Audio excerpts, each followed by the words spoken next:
Hello बच्चों, आपके board exam आने वाले हैं। कैसी चल रही है आपकी तैयारी? आज के सेशन में हम लोग पिछले साल में पूछे गए न्यूमेरिकल क्वेश्चंस को डिस्कस करेंगे।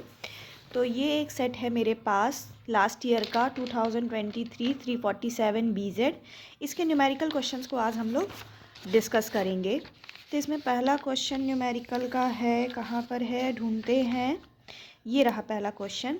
एक वैद्युत अनपघट्य के 2 ग्राम को 50 ग्राम बेंजीन में घोलने पर इसके हिमांक में 0.40 केल्विन की कमी हो जाती है। तो बेंजीन का हिमांक अवनमन स्थिरांक हिमांक में 0.04 केल्विन की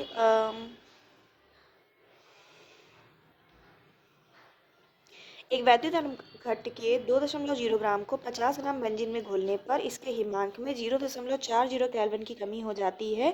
बेंजीन का हिमांक अवनमन स्थिरांक 5.12 केल्विन किलोग्राम पर मोल है। विलेय का मोलर द्रव्यमान ज्ञात कीजिए।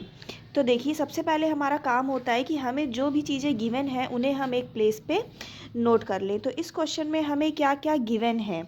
सबसे पहले दिया हुआ है कि एक वैद्युत अनपघट्य के 2.0 ग्राम यानी कि विलेय का द्रव्यमान, इसको हम लोग W1 मान लेते हैं, 2.0 ग्राम गिवन है, को 50 ग्राम बेंजीन में घोलने पर, तो ये क्या हो गया हमारा विलायक का द्रव्यमान W2 50 ग्राम। बेंजीन में घोलने पर इसके हिमांक में 0.40 केल्विन की कमी आती है। ये हो गया डेल्टा TF 0.40 केल्विन।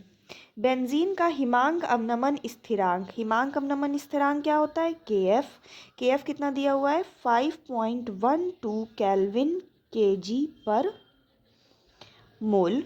विलेय का मोलर द्रव्यमान ज्ञात कीजिए। विलेय हमारा क्या था W1, तो उसका हम लोग मोलर द्रव्यमान क्या मान लेंगे M1।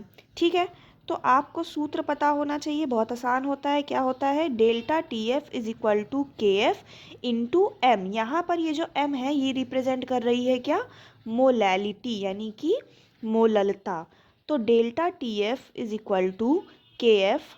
मोलैलिटी क्या होती है विलेय का मोलों की संख्या इंटू 1000 डिवाइड बाई विलायक का द्रव्यमान।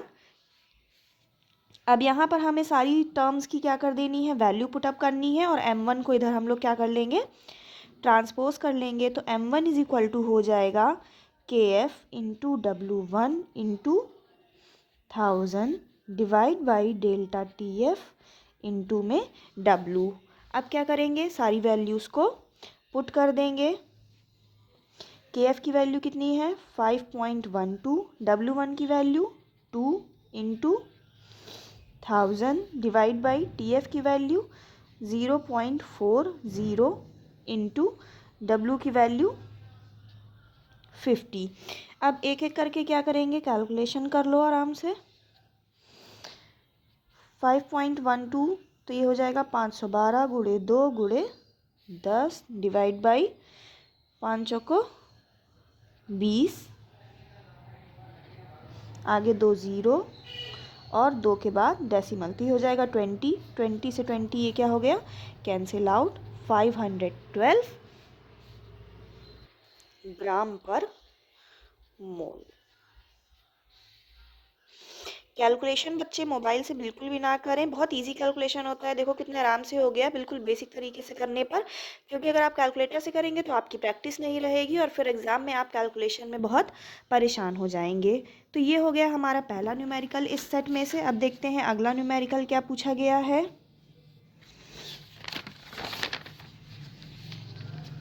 ये रहा हमारा अगला न्यूमेरिकल।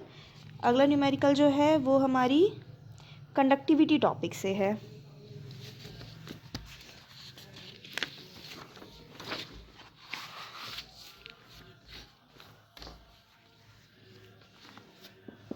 रीड करते हैं इस क्वेश्चन को। 0.05 मोल पर लीटर NaOH विलयन के कॉलम का व्यास 2 सेंटीमीटर एवं लंबाई 100 सेंटीमीटर है। विलयन की कॉलम का विद्युत प्रतिरोध 5.55 × 10³ ओम है। इसकी प्रतिरोधकता चालकता और मोलर चालकता, तीन चीज़ें आपसे पूछी गई हैं, तीनों चीज़ें एक एक नंबर में पूछी गई हैं। सिंपल सा है, अगर आपको फॉर्मूला आता है तो आप क्वेश्चन आराम से कर देंगे, अगर फॉर्मूला नहीं आता है तो आप क्वेश्चन नहीं कर पाएंगे। इसलिए हर चैप्टर के न्यूमेरिकल एक जगह अपने शॉर्ट नोट्स बना करके नोट करो और उनको एग्जाम के एक दिन पहले ज़रूर रिवाइज करके जाना। तो देखते हैं क्या क्या हमको इस क्वेश्चन में गिवन है। NaOH की हमें मोलरता गिवन है, मोलरता को हम लोग m से भी रिप्रेजेंट करते हैं और यहाँ पर इसको हम लोग सांद्रता c से भी रिप्रेजेंट कर सकते हैं। तो ये हो गया 0.05 मोल पर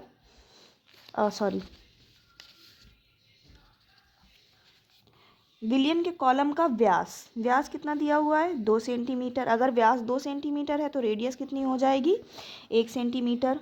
लंबाई कितनी दी हुई है 100 सेंटीमीटर। लंबाई के बाद कॉलम का विद्युत प्रतिरोध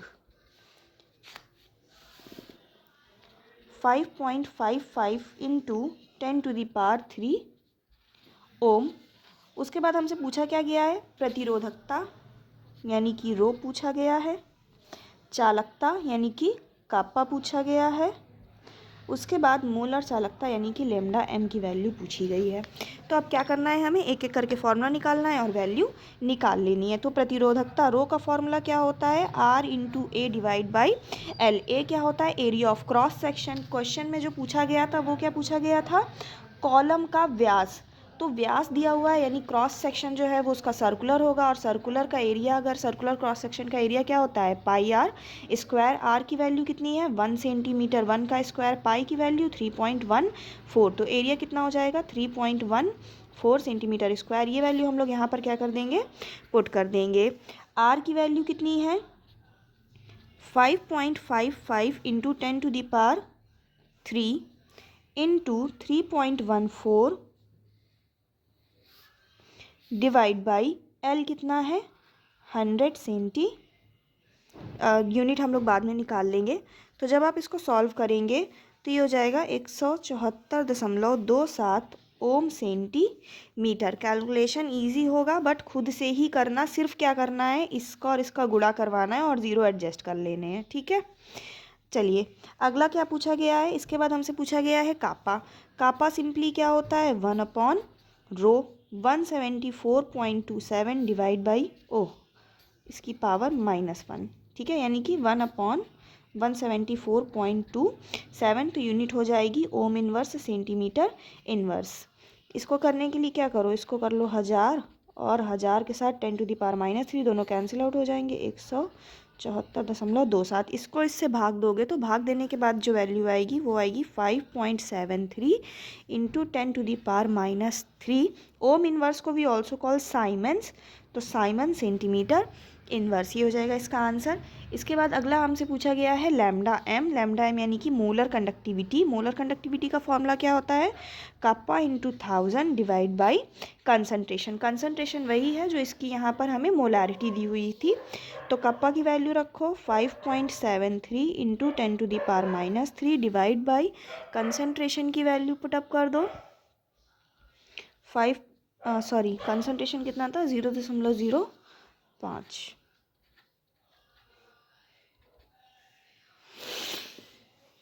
इसको सॉल्व करेंगे तो वैल्यू आएगी 114.6 Simon centimetre square mole inverse.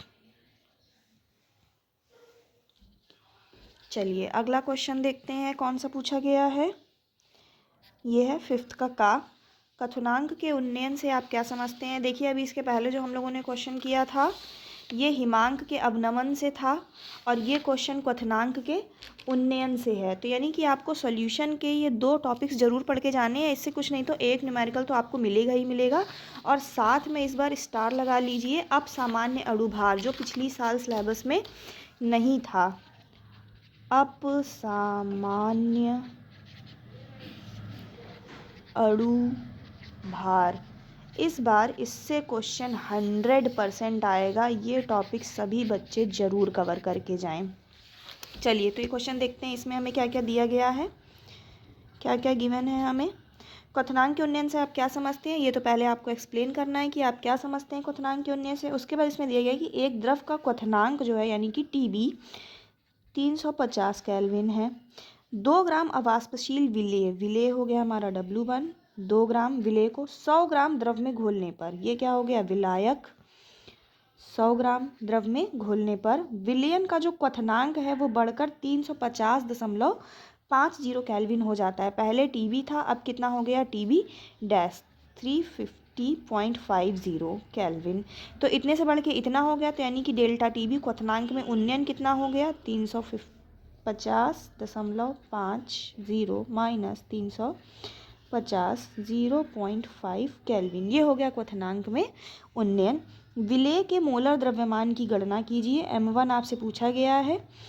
विलेय के द्रव के लिए Kb जो दिया हुआ है वो दिया हुआ है 2.50 केल्विन Kg पर मोल। इतना सिंपल क्वेश्चन है, बस आपको डेल्टा टीबी का फॉर्मूला पता होना चाहिए और उसके लिए आपको 3 नंबर दिए जा रहे हैं, सिर्फ एक फॉर्मूला लगाने के 3 नंबर।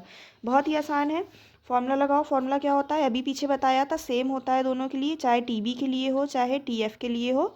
वहाँ पर केबी होता है और यहाँ पर मतलब यहाँ केबी होगा और वहाँ पर केएफ था। एम क्या था बताओ भाई, अभी बताया था एम क्या होती है मोलैलिटी।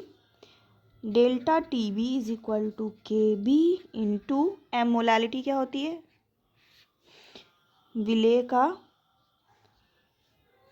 द्रव्यमान बटे विलायक का द्रव्यमान, विलेय का अणुभार इंटू 1000।